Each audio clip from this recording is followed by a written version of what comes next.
police in Frederick saying this morning they have found the body of a pregnant woman reported missing this week and believe they know where the bodies of her two daughters are. The announcement this morning came a few hours after police say they had arrested 33-year-old Christopher Watts in the disappearance of his 34-year-old wife Shanann and their two daughters, 4-year-old Bella and 3-year-old Celeste. This all started on Monday when Shanann Watts and their two daughters were reported missing to Frederick police. Shanann was also 15 weeks pregnant. Chris Watts even did an interview with us about his supposed concern at the time. But over the next 2 days, the investigation started to focus on Chris Watts himself.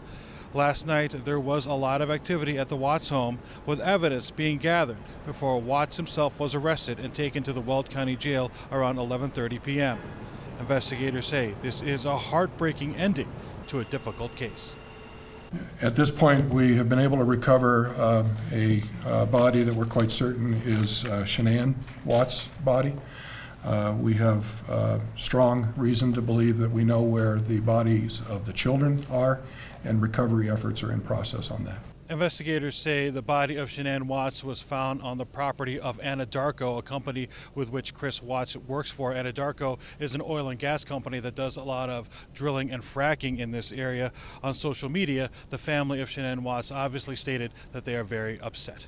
9 Wants to Know has learned that 3 years ago the Watts family did file for bankruptcy, saying they had less than $10 left in their savings accounts. The federal court documents show Chris and Shanann Watts jointly sought Chapter 7 bankruptcy protection. This in June of 2015 after amassing more than $70,000 in debt for unpaid credit cards, medical bills, and student loans.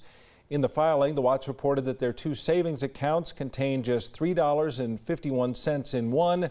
There was $6 in the other account.